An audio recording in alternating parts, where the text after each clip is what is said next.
Hi, welcome to the Willimantic Brewing Company Main Street Cafe. I'm David Williman, your host, your brewer, your proprietor, your man about town. The town you're in is Willimantic, Connecticut. Put on this map by a guy that liked to make bread. Of course, now that's all gone, and what we're left with are frogs. So welcome to our nice little establishment.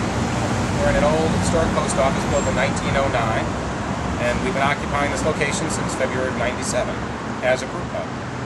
As you can see on either side of me, I have some hops growing.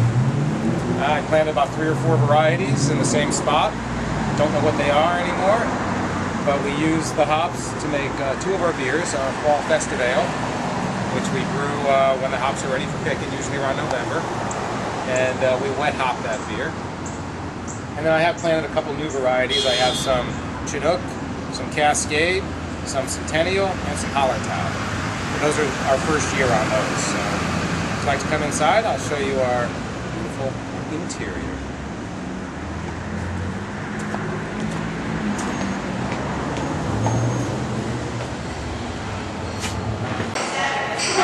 So as you can see, this was a post office. Some of the windows where people could buy their stamps or money orders.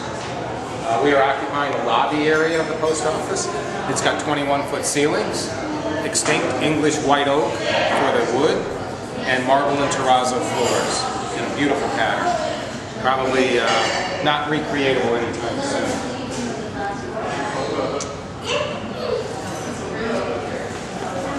You come around the corner here, you'll see our 60-foot handcrafted mahogany bar built by a friend of mine named Peter Huckins.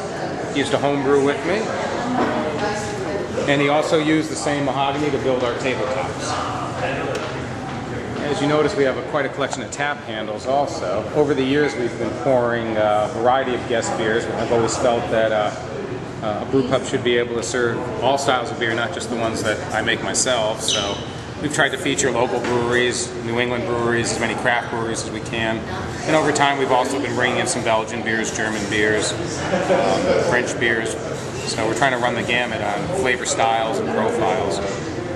So if you notice, right now we have some local beers on tap. We have the Old Burnside 10-penny Ale. We have Arch Amber, which is a recreation of first brew pub in Connecticut. It's one of their flagship beers. We're pouring beer from Lake Placid, Berkshire Brewing, Allagash up in Maine, Hooker, Cottrell, and Stouds, Lagunitas.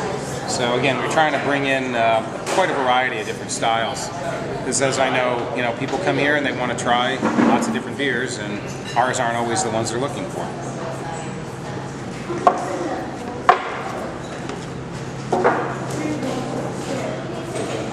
Now we have our own fresh beer board. Changes normally on a couple-day basis. One beer kicks, another one comes on. So we'll be updating that later today. And the fun part is, because the beers are always changing, it gives people another reason to come back more often. If there's a certain beer they really like on tap, and we know it's getting close to being gone, we'll usually mention, hey, there's only 2 more kegs left, so if you really like it, grab a growler today, or you better come back soon before it's gone. But we're kind of lucky we have that loyal following. We get them hooked. So as I said, 60 feet, it's a long bar. On busy nights, we normally have 3 bartenders.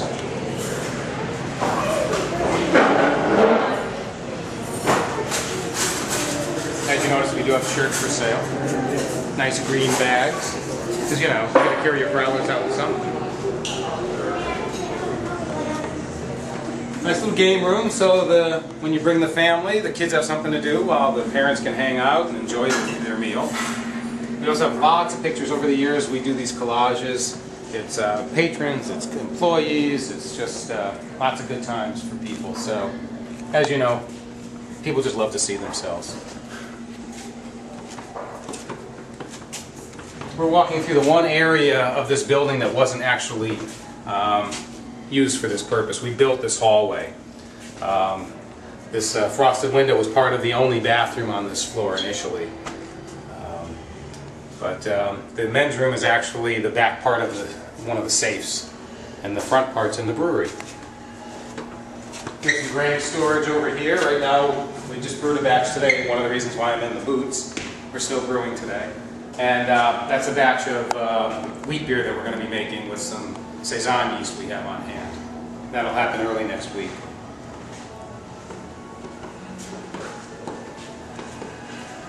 And here's our dining room, which used to be the workroom for all the postal employees. This is where they sorted the mail and packaged your boxes. And the reason the post office moved out was because high ceilings don't necessarily help you with floor space. So they needed to build a new building that had much more floor space and less ceiling height.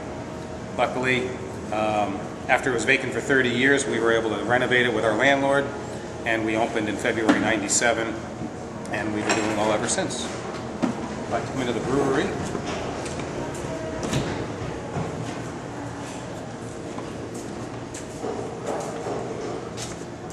And here we are. This is where all the fun happens. Some people say it's magic. I tend to agree, since I don't know what the hell I'm doing half the time. But luckily I take good notes. I'm sure you've been in a lot of breweries before, or if you haven't, a simple breakdown. We have a hot liquor tank, which is basically a big hot water heater. We have our mash tun, and we have our kettle.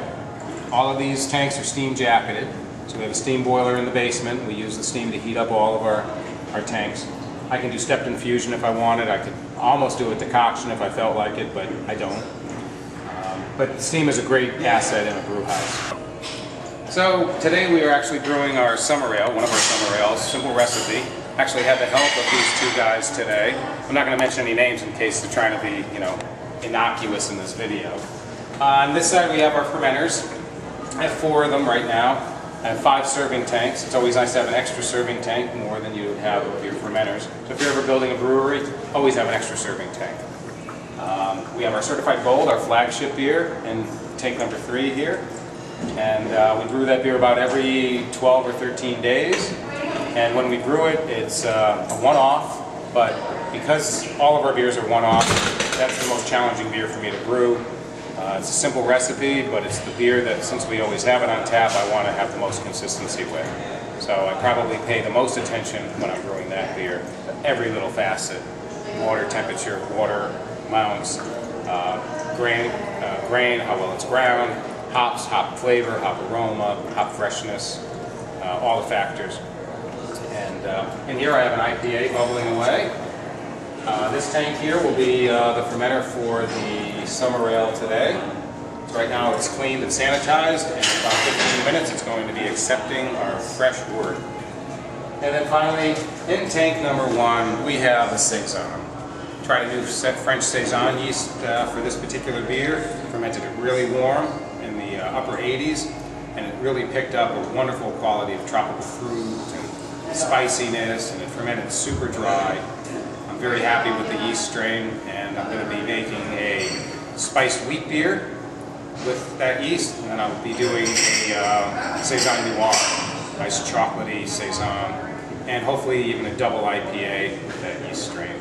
Try to get some mileage out of it. And that brings me to the point that I need to have a beer.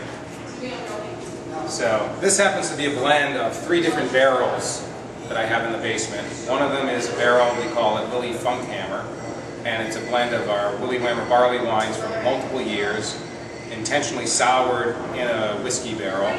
We added bread, lacto to it, and a little petio, and it's blended with this Imperial Porter that we put into a Dickel barrel that was a lactose Imperial Porter, about 11%, and that's also blended with the Willimantic barley wine that was in another whiskey barrel. So, cheers!